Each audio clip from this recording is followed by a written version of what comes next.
प्रधानमंत्री नरेंद्र मोदी ने आज एशिया के सबसे बड़े इंटरनेशनल एयरपोर्ट का लोकार्पण कर दिया है और मैं उसी जेवर इंटरनेशनल एयरपोर्ट पर मौजूद हूं और अपने सहयोगी हिमांशु के साथ इस इंटरनेशनल एयरपोर्ट की सैर करेंगे और आपको दिखाएंगे कि जेवर इंटरनेशनल एयरपोर्ट अंदर से कैसा है। हिमांशु, हम लोग जिस पॉइंट में मौजूद हैं उसको क्या कहते हैं और आगे जो यहाँ पे यात्री आएंगे कैसे अंदर जाएंगे, इसी को लेकर हम लोग आगे चलते हैं। बताइए हमारे दर्शकों को। बिल्कुल, देखिए ये कनेक्टिंग रोड है। मैं कैमरामैन से कहूँगा कि एक बार आपको 360 व्यू दिखाएं तो आपको समझ में आएगा कि ये सामने बिल्कुल टैक्सी बे है। इसी टैक्सी बे पर पैसेंजर्स उतरेंगे और उसके बाद इसी स्लोप से होते हुए सीधे एंट्री करेंगे। और जहाँ पर आप देखेंगे साइनेज बोर्ड भी लगे हुए हैं, अराइवल और डिपार्चर। सबसे पहले जो सबसे महत्वपूर्ण बात है वो ये है कि संदीप, आज प्रधानमंत्री ने अपना उद्बोधन ही शुरू किया कि ये मेरा सौभाग्य है कि मैंने इसका नींव रखी थी नवंबर 2021 में और 4.5 साल बाद आज उद्घाटन करने का भी सौभाग्य मिला है। बिल्कुल, 4.5 साल में ये एयरपोर्ट बनकर तैयार हुआ है और कैसा बना हम लोग चलते हैं और दर्शकों को भी दिखाते हैं कि ये एयरपोर्ट कैसा है। आप देख सकते हैं नज़ारा, जैसे ही आप अराइवल गेट से एंट्री करेंगे और एयरपोर्ट का भव्य नज़ारा आपके सामने है। हिमांशु, जरा ये भी बताइए कि जैसे ही हम लोग अराइवल गेट से एंट्री किए हैं, यहाँ पे जाने की क्या क्या जो है एंट्री पॉइंट हैं, उनके बारे में भी बताइए। बिल्कुल, देखिए इस वक्त हम एंट्री पॉइंट पे मौजूद हैं और एंट्री पॉइंट बेहद नज़दीक है हमारे और आप देखेंगे कि इन्हीं एस्केलेटर्स की मदद से आप सीधे एयरपोर्ट पहुँच सकते हैं। और जो हम बात करते हैं गंगा के घाट की, जिन सीढ़ियों का जिक्र करते हैं, वो सभी सीढ़ियां यहाँ पे सामने आप देख सकते हैं कि ये गंगा के घाट के बिल्कुल उसी तरीके से ये उकेरी गई हैं, ये सीढ़ियां बनाई गई हैं और एक बेहद खूबसूरत नज़ारा है कि आपको वो लाल सीढ़ियां जो गंगा के घाट की हैं, वो सांस्कृतिक वैभव भी आपको देखने को मिलेगा। और अब इन्हीं सीढ़ियों की मदद से हम लोग एयरपोर्ट की तरफ बढ़ेंगे और आपको समझाने की कोशिश करेंगे। ये देखिए यहाँ पे तमाम CCTV हैं सुरक्षा व्यवस्था के लिए। डिपार्चर प्रस्थान, ये नोएडा इंटरनेशनल ग्रीनफील्ड एयरपोर्ट है और पूरी तरीके से इसे तैयार कर दिया गया है। और आज प्रधानमंत्री नरेंद्र मोदी ने एक बड़ी सौगात दी है और आप देखेंगे कि सुरक्षा के लिहाज से भी हाईटेक सुविधाओं से CCTV लैस है। प्रधानमंत्री पहुंचे थे यहाँ पे, निरीक्षण किया था टर्मिनल बिल्डिंग का। बाकायदा निरीक्षण करने के बाद प्रधानमंत्री ने उद्बोधन में यह भी स्पष्ट किया और साथ ही जो सरकारें उन पर निशाना भी साधा। देखिए आपको बताएं, सपा को बताया कि उन्होंने नोएडा को ATM वाला लूट वाला प्रदेश समझा था। बिल्कुल, प्रधानमंत्री ने विकास की बात तो की है। उन्होंने ये भी कहा कि ये सिर्फ एक एयरपोर्ट नहीं बल्कि उत्तर प्रदेश की उड़ान है, यानी कि ये जो है एयरपोर्ट उत्तर प्रदेश का विकास तय करेगा। साफ साफ प्रधानमंत्री ने कहा, साथ ही विपक्ष पर भी हमला बोला।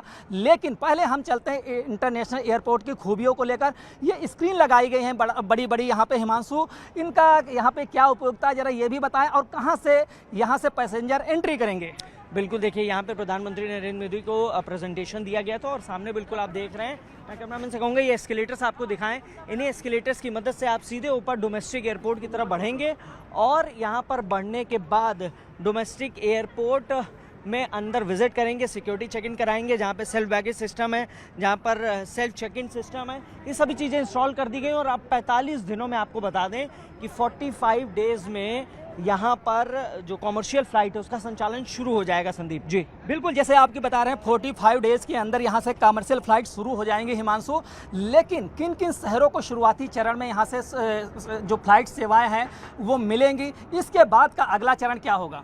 देखिए आपको बता दें कि जिस तरीके से MOU साइन किए गए हैं उसमें इंडिगो है, एयर इंडिया है, आकाशा है, इनके साथ किए गए हैं। और शुरू में बताया जा रहा है कि जिस तरीके से जो मेट्रोपॉलिटन सिटीज़ हैं और ख़ासतौर पे अगर बात करें तो चेन्नई हो गया, हैदराबाद हो गया, बेंगलुरु हो गया, मुंबई हो गया, बनारस हो गया, अयोध्या हो गया, और इन जगहों के लिए ये फ़्लाइट शुरू कर दी जाएंगी। और देखिए बिल्कुल हम उसी तरीके से जा रहे हैं जिस तरीके से पूरी प्रेजेंटेशन दी गई NIA के अधिकारियों ने जब सीधे प्रधानमंत्री नरेंद्र मोदी पहुंचे तो। और देखिए अब हम डिपार्चर गेट पर पहुंच चुके हैं। यही वो डिपार्चर गेट है जहां से प्रधानमंत्री नरेंद्र मोदी ने एंट्री की थी और एंट्री करने के बाद यहां पर अंदर देखिए सामने जो है बिल्कुल वो काउंटर्स लगे हैं जहां से आप बोर्डिंग पास लेते हैं। इसके अलावा सेल्फ बैगेज सिस्टम भी है और तमाम हाईटेक सुविधाओं से ये लैस है संदीप।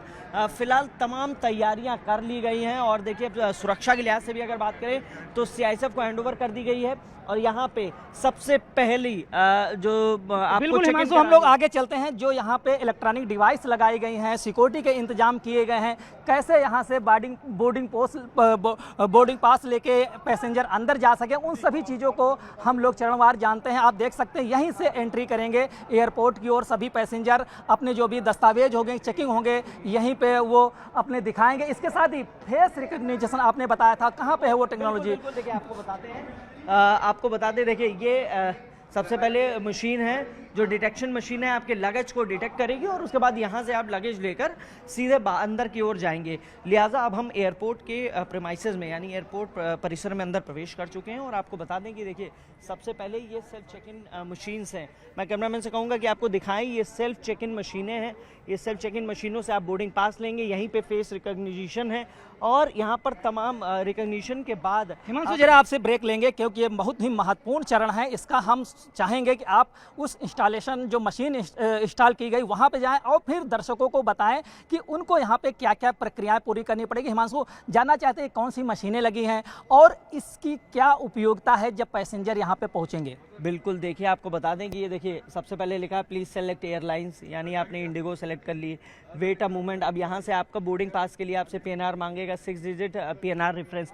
आप पीएनआर डालेंगे, यहाँ से आप बोर्डिंग पास ले लेंगे। जैसे कि आमतौर पे देखा जाता है कि एयरपोर्ट्स में लंबी लाइन लगी रहती है और लोग इंतज़ार करते हैं, तो आप मैनुअल भी कर सकते हैं और हाईटेक जो ये मशीनों की हम लगातार बात करते रहे कि एयरपोर्ट पे हाईटेक मशीनें इंस्टॉल की गई, वो एक हाईटेक मशीन में से ये देखिए। यहाँ से बोर्डिंग पास लेने के बाद अगर आपको लगता है कि आप लगेज की सेल्फ बैगेज सिस्टम के द्वारा ड्रॉप कर सकते हो, उसकी मशीनें भी यहाँ पे हैं। और देखिए आपको कहीं नहीं जाना है, आपको वहाँ बोर्डिंग पास में नहीं खड़े होना है, लंबी लंबी लाइनों में नहीं लगना है, अपना समय बचाना है। आप सीधे आएंगे यहाँ पे, फेस रिकग्निशन करेंगे, बोर्डिंग पास इसको चेक इन कराएंगे और उसके बाद यहाँ पे अपना लगेज ड्रॉप कर देंगे। लगेज ड्रॉप करने के बाद आप सामने बिल्कुल सिक्योरिटी है, संदीप आप सामने देख पा रहे होंगे, बिल्कुल सिक्योरिटी है।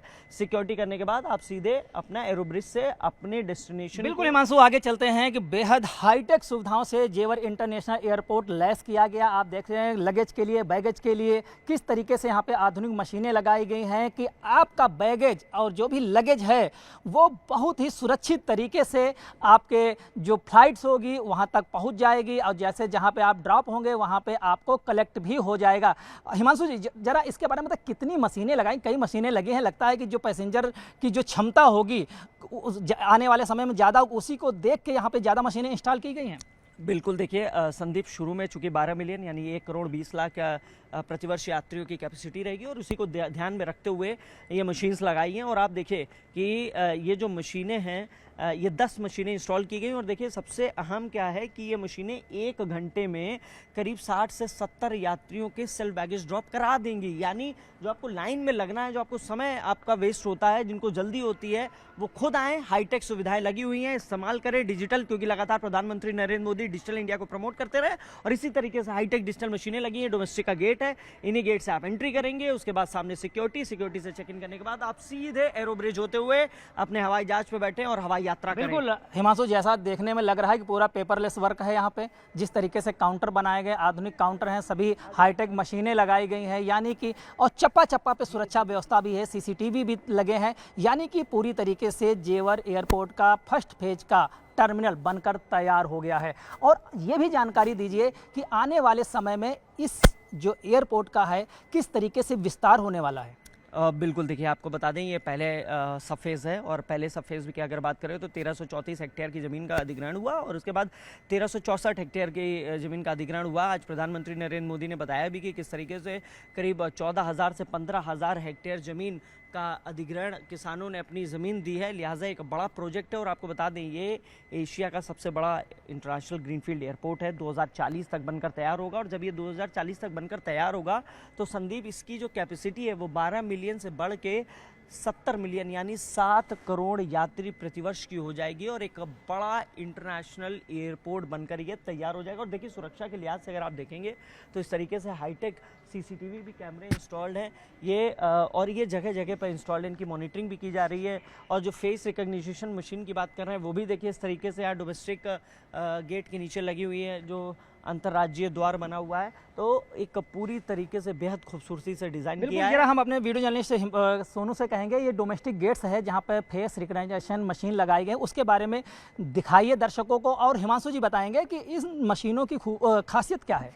देखिए बिल्कुल, जिस तरीके से आपने पेपरलेस की बात की, डिजिटल इंडिया की बात की, और उसी की तर्ज पे ये फेस रिकग्निशन मशीन है। आप डिजी यात्रा ऐप इस्तेमाल करिए, भारत सरकार की डिजी यात्रा ऐप इस्तेमाल करने के बाद आप यहीं से डिजी यात्रा ऐप के ज़रिए आप अपना चेक इन करके सीधे अंदर घुस सकते हैं। आपको समय नहीं खराब करना है। देखिए यहाँ सबसे ज़रूरी जो फोकस किया गया है, जो अब तक समझ में आया है कि समय बहुत महत्वपूर्ण है, लिहाजा समय का ख्याल रखा गया कि जो आपका समय है उसको मिनिमाइज़ किया जाए, आपका समय वेस्ट ना हो, इन सब बातों का ख्याल रखा गया। और इसी के चलते अब जो है आपको बता दें कि इस तरीके की हाईटेक मशीन्स इंस्टॉल की गई हैं, और चूंकि अब आज उद्घाटन हो गया तो माना जा रहा है कि 45 दिनों में यहाँ से पहली कॉमर्शियल फ़्लाइट की उड़ान होगी। लिहाजा एक बड़ा एयरपोर्ट और साथ ही इसके साथ औद्योगिक निवेश, रोज़गार, सभी चीज़ों का ख्याल रखा गया। और ना सिर्फ पश्चिमी उत्तर प्रदेश का, देखिए आज प्रधानमंत्री ने अपने अभिभाषण में कहा भी है कि ये पश्चिमी उत्तर प्रदेश का नहीं बल्कि उत्तर भारत का एयरपोर्ट है। हिमांशु, एक बात और है कि जिस तरीके से एयरपोर्ट को डेकोरेट किया गया है, कहा गया है कि जो भारत के विभिन्न राज्यों के टेक्सटाइल है, हैंडीक्राफ्ट है, उसके जरिए इसको साज सज्जा की गई है। हाँ बिल्कुल, देखिए आपने बड़ी अच्छी बात कही है। मैं कैमरामैन से कहूँगा बांस से बनी हुई आपको जो है सीट्स दिखाएं। जो हैंडीक्राफ्ट की आपने जिक्र किया है, जो ODOP प्रोडक्ट्स की बात करते हैं, वन डिस्ट्रिक्ट वन प्रोडक्ट, और लगातार उत्तर प्रदेश सरकार भी इसको प्रमोट करती है। देखिए ये बांस से बनाई गई है, ये जो बेंचेस हैं और बेहद खूबसूरती के साथ डिज़ाइन की गई है, और बैठने में भी कितनी कंफर्टेबल है। आइए हम और आप बैठ के भी देख लेते हैं। हाँ देखिए, हम दर्शकों को दिखा रहे हैं, बांस की बनाई हुई चेयर हैं, यहाँ पे जो बेंच लगाई गई हैं बांस की बनाई हुई, क्योंकि इस एयरपोर्ट में जो साज सज्जा की गई है वो देश के विभिन्न राज्यों के हैंडीक्राफ्ट और टेक्सटाइल का उसमें उपयोग किया है, यानी कि मेड इन इंडिया का यहाँ पे जोर दिया गया है। हिमांशु, क्यों?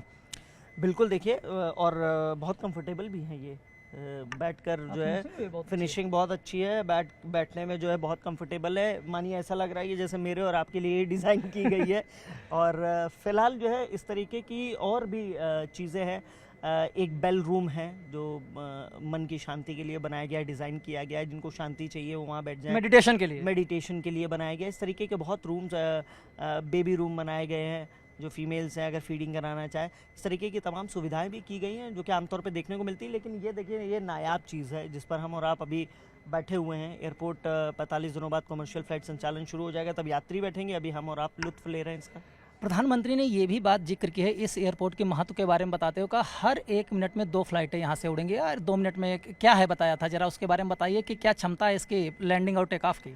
आप बिल्कुल, देखिए आपको बता दें कि प्रधानमंत्री नरेंद्र मोदी ने आज अपने भाषण में कई महत्वपूर्ण बातें कही हैं, और अगर उसमें से सबसे महत्वपूर्ण बात कहें तो 2003 का जिक्र किया, जब अटल बिहारी वाजपेयी सरकार का जिक्र किया, और उनका कहना था कि यहाँ पर जो फाइल है वो लटकाई गई, जो मौजूदा सरकार थी उसकी मंशा नहीं थी, लिहाजा कोई कार्रवाई नहीं की गई। और जब भाजपा की सरकार आई केंद्र में और 2017 में उत्तर प्रदेश में योगी सरकार आई, उसके बाद ये प्रोजेक्ट टेकअप किया गया, उसके बाद ये प्रोजेक्ट बनाया गया, और आज देखिए 4.5 साल में एयरपोर्ट बनकर पूरी तरीके से तैयार हुआ। तो उन्होंने जो पूर्ववर्ती सरकारें रही हैं उन पर तंज कसा। इसके अलावा प्रधानमंत्री जो मतलब जो जनता के हित के से जुड़ी हुई चीज़ें थी, 25 साल बाद ये एयरपोर्ट मिल रहा है जनता को।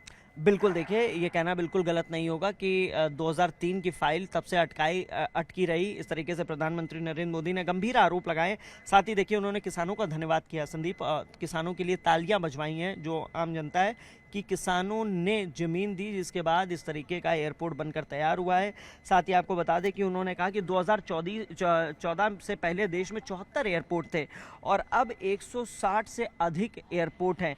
इस तरीके की बातें बताई गई। बिल्कुल, उन्होंने ये भी कहा कि एयर कनेक्टिविटी को विस्तार दिया जा रहा है, क्योंकि जो बड़े बड़े शहर है वहाँ बड़े बड़े एयरपोर्ट बन रहे हैं। इसके अलावा अन्य हेली सेवाओं से कनेक्ट किए जा रहे हैं। प्रधानमंत्री ने जो कनेक्टिविटी है उस पर खास फोकस किया है, लेकिन मंच से जो किसानों का उन्होंने धन्यवाद दिया। और एक जो घटनाक्रम और हुआ है, मन से ही प्रधानमंत्री ने कहा कि लोकार्पण जो है आम जनता करेगी। उन्होंने मोबाइल का फ्लैश लाइट है, टॉर्च जलवाई और कहा कि आप लोग जलाइए, तभी ये माना जाएगा उद्घाटन। हमने तो आधा पर्दा ही हटाया। जरा इसका भी जिक्र कीजिए, हमारे दर्शक समझें क्या हुआ था। बिल्कुल, देखिए शुरू में प्रधानमंत्री नरेंद्र मोदी ने जब ये बात कही कि आधा उद्घाटन हुआ है, तो अधिकारियों के साथ साथ राजनेताओं के भी जो है कान खड़े हुए। लेकिन फिर प्रधानमंत्री की बात जब वो पूरी हुई तो स्पष्ट हुआ कि उनका कहना था कि इसमें आम सहभागिता बहुत थी, किसानों की सहभागिता बहुत थी। किसानों ने अपनी जो ज़मीन थी, दादालाई ज़मीनें थी, वो सरकार को दी, जिसके बाद इस तरीके का इंटरनेशनल एयरपोर्ट बनाया जा सका है।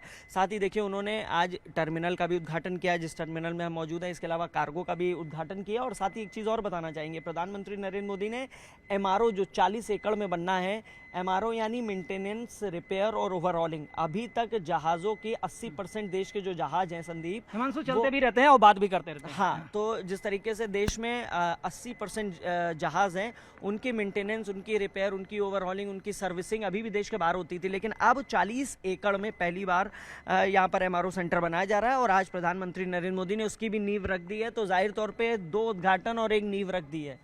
यानी कि 2 प्रोजेक्ट पूरे हुए एक तरफ, एक जो है प्रोजेक्ट उसका शिलान्यास कर दिया है। जी, तो अब जो है ये माना जाएगा कि MRO का काम, क्योंकि MRO के लिए आपको जैसा विदित है कि यहाँ पे आकाशा एयर उसको बनाएगी MRO को, और MOU साइन किया है। और MRO बनने के साथ ही जो हमारे देश के हवाई जहाज अभी 80% बाहर जाते हैं मेंटेनेंस के लिए, रिपेयर के लिए, ओवरहॉलिंग के लिए, सर्विसिंग के लिए, अब वो काम जो है वो भी देश के बाहर बंद हो जाएगा। हज़ारों करोड़ रुपए राजस्व बचेगा और यहीं पर पैसा रहेगा भारत में। हिमांशु, ये जो टर्मिनल है इसकी तो बात होती है, डोमेस्टिक टर्मिनल का काफ़ी बात होती है कि यहाँ से इतने यात्री जाएंगे, करोड़ों यात्रियों की क्षमता वाला, लेकिन कार्गो का यहाँ पे क्या भविष्य है? कार्गो टर्मिनल का भी प्रधानमंत्री ने लोकार्पण किया है।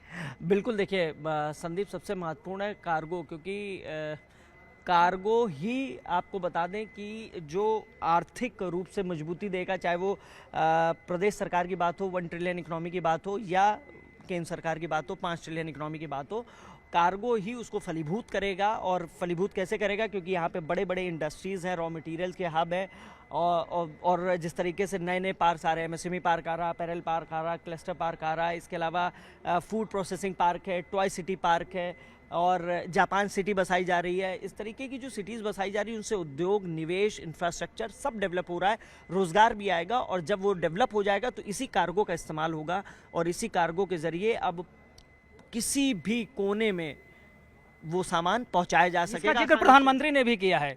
और इसके साथ हिमांशु ये भी जानना चाहते हैं, जो कार्गो टर्मिनल की बात चल रही कि अभी 2.5 लाख मीट्रिक टन की क्षमता है, फिर 18 लाख मीट्रिक टन की क्षमता को उसको बढ़ाया जा सकेगा, विस्तार करेगा, तो क्या आगे जो कार्गो टर्मिनल है उसमें भी कई टर्मिनल बनने हैं क्या? बिल्कुल, देखिए जिस तरीके से नोएडा इंटरनेशनल एयरपोर्ट जो बना है, इसकी कैपेसिटी अभी 12 मिलियन है। इसको बढ़ाकर समय समय के साथ इसकी हवाई पट्टी बढ़ाई जाएंगी। एक हवाई पट्टी 6 हवाई पट्टी की कैपेसिटी रखता है, 5 अभी प्रस्तावित हैं, यानी 1 बन गई है, 4 और बननी है। इसी की तरीके कार्गो में भी, कार्गो जो है वो 2.5 लाख मेट्रिक टन की कैपेसिटी के साथ शुरू हो गया, आज से शुरू हो गया है। कार्गो आज से ही शुरू हो गया है, और कार्गो शुरू होने के साथ साथ अगर इसकी क्षमता भविष्य में बढ़ानी पड़े तो वो 20 लाख मेट्रिक टन तक बढ़ाई जा सकेगी। तो जाहिर तौर पे कोई दिक्कत नहीं। और देखिए सबसे महत्वपूर्ण एक चीज़ और है, यहाँ के अथॉरिटीज़ ने यहाँ के बड़ा ही वेल प्लान्ड वे में किया कि ये जो कार्गो है ना, कार्गो को रोड से कनेक्ट किया है। यानी अब आपको इसके लिए मालवाहक वाहन जो होंगे उनको एक्सप्रेस वे पे नहीं आना है, उनको सीधे नीचे रोड से कनेक्ट होते हुए सीधे कॉरिडोर बनाएंगे और सीधे कार्गो में आप एंट्री करते हुए अपना सामान डिलीवर कर देंगे। आपने बताया कार्गो सेवाओं के बारे में भी बताया, डोमेस्टिक सेवाओं के बारे में बताया, लेकिन हम जानना चाहते हैं, जैसे आपने बताया कि 45 दिन में फ्लाइट सेवा यहाँ से शुरू हो जाएगी, लेकिन अगर इंटरनेशनल फ्लाइट्स की बारे में बात करें तो वो कब तक लोगों को मिलने लगेंगी? देखिए जाहिर तौर पे ये सवाल लोगों के मन में है, और आज जिस तरीके से प्रधानमंत्री नरेंद्र मोदी ने उद्घाटन किया है, 45 दिनों में सेवाएं शुरू हो जाएंगी। वो कमर्शियल सेवाएं अभी डोमेस्टिक की, इसके बाद जब डोमेस्टिक का हो जाएगा, वो तय गाइडलाइंस हैं, तय मानक हैं, उन्हीं के अनुरूप DGCA की परमिशन होंगी, एयरपोर्ट अथॉरिटी ऑफ इंडिया की परमिशन होगी, और उसके बाद इंटरनेशनल उड़ान। यानी अगर बात करें, एक अंदाज़तन अगर बात करें, चूँकि हम लोग मार्च एंड में मौजूद हैं और 2 से 3 दिनों में मार्च का महीना पूरा खत्म हो जाएगा, उसके बाद अप्रैल मई जून जुलाई में संभवतः माना जा रहा है कि इंटरनेशनल उड़ानें भी यहाँ से शुरू हो जाएंगी। शुक्रिया हिमांशु, आपने दर्शकों को इतनी जानकारी दी इंटरनेशनल एयरपोर्ट के बारे में, हर वो एक खूबी बताई जिसका लोगों को जानकारी चाहिए थी। और इस इंटरनेशनल एयरपोर्ट की आप तस्वीर अंदर से देख रहे हैं न्यूज़ 18 पर। एक्सक्लूसिव तस्वीरें हैं कि न्यूज़ 18 आपको लोकार्पण के बाद सीधे जेवर इंटरनेशनल एयरपोर्ट की तस्वीरें दिखा रहा है। उसकी पूरी टीम यहाँ पे मौजूद है और हर एक जो यहाँ पे खूबियाँ हैं उसको आप तक पहुँचा रहे। वीडियो जर्नलिस्ट सोनू मंडल के साथ संदीप पांडे, न्यूज़ 18 जेवर। प्रधानमंत्री नरेंद्र मोदी ने नोएडा इंटरनेशनल ग्रीनफील्ड एयरपोर्ट का उद्घाटन कर दिया, और इस वक्त हम एयरपोर्ट प्रेमाइसेस में मौजूद है और सीधे देखिए पीछे डोमेस्टिक गेट है, यहीं से एंट्री होनी है। फिलहाल उत्तर प्रदेश को अब नई पहचान मिली है। 1334 हेक्टेयर में यह बनकर तैयार था। प्रधानमंत्री नरेंद्र मोदी ने इसका उद्घाटन किया है और आपको बता दें यहाँ हाईटेक मशीनें इंस्टॉल की गई हैं। सबसे पहले आपको सेल्फ बैगेज ड्रॉप सिस्टम दिखाते हैं। ये 10 मशीनें लगाई गई हैं और इसका उद्देश्य यह है कि जो भी यात्री यहाँ पर पहुंच रहे हैं उनका टाइम बचाया जा सके। और आप यहां पर अपना फेस स्कैन करके बोर्डिंग पास लेने के बाद यहां पे बोर्डिंग पास के पीएनआर कोड डालने के बाद आप अपना बैग यहां पर ड्रॉप करेंगे। ड्रॉप करने के बाद ये देखिए मशीन लगाई गई है। सीधे आपका जो लगेज है वो आपके प्लेन में पहुंच जाएगा। आपको समय नहीं बर्बाद होना है। देखिए समय पर बहुत ध्यान रखा गया है और डिजिटल इंडिया जिस तरीके से हाईटेक मशीनों की बात की गई है उसका पूरा ख्याल रखा गया है और यहाँ पे हाईटेक मशीनें लगाई गई हैं। इसके अलावा आपको बता दें कि आपको कैसे कैसे जाना है। यहाँ पे बैगेज ड्रॉप करने के बाद आप इसी डोमेस्टिक गेट से एंट्री कराएंगे। डिजी यात्रा के जरिए आप एप्लीकेशन डाउनलोड करके अपनी सेल्फ चेक इन भी कर सकते हैं। उसके लिए भी कोई जरूरत नहीं है। सुरक्षा के लिहाज से सीसीटीवी लगाए गए हैं और देखिए ग्रीनफील्ड एयरपोर्ट क्यों बोला जाता है वो भी हम आपको दिखाएंगे। इस वक्त दिन का वक्त है और आप देखेंगे किस तरीके से सूरज की जो किरणें हैं वो छन के यहाँ पर आ रही हैं। यहाँ पर लाइटिंग की कोई व्यवस्था नहीं है। ये पूरी नेचुरल लाइट है, लिहाजा इसीलिए इसको ग्रीनफील्ड बोला जाता है ताकि जो कार्बन उत्सर्जन है वो कम हो। इसके अलावा आप देखिए इसी गेट से एंट्री करेंगे। एंट्री करने के बाद सामने चेकिंग होगी, सिक्योरिटी चेक इन है। सिक्योरिटी चेक इन के बाद आप सीधे अपने गंतव्य को यानी एरोब्रिज की तरफ बढ़ेंगे और एरोब्रिज के माध्यम से आप प्लेन लेकर उड़ान भर सकते हैं। आप उड़ान भरेंगे, उत्तर प्रदेश की सरकार को भी जो सपना देखा था 1 ट्रिलियन इकोनॉमी का उसको भी नई उड़ान मिलेगी। फिलहाल प्रधानमंत्री नरेंद्र मोदी ने इसका उद्घाटन कर दिया है और साथ ही आपको बता दें कार्गो टर्मिनल का उद्घाटन किया है और इसके साथ ही एमआरओ यानी मेंटेनेंस रिपेयर ओवरहॉलिंग हब के तौर पे इसको विकसित किया जा रहा है, जिसका शिलान्यास भी आज प्रधानमंत्री नरेंद्र मोदी ने किया है। अब तक जो देश के 80% विमान हैं उनकी रिपेयरिंग सर्विसिंग देश के बाहर होती थी, लेकिन अब शिलान्यास कर दिया गया। आकाशा एयर के साथ एमओयू साइन हुआ है। इसका भी निर्माण कार्य जल्द शुरू कर दिया जाएगा। 12 मिलियन कैपेसिटी के साथ शुरू है। 45 दिनों में फ्लाइट सुविधाएं भी शुरू हो जाएंगी। कैमरामैन सुरुमंडल के साथ हिमांशु शुक्ला, न्यूज़ 18 नोएडा।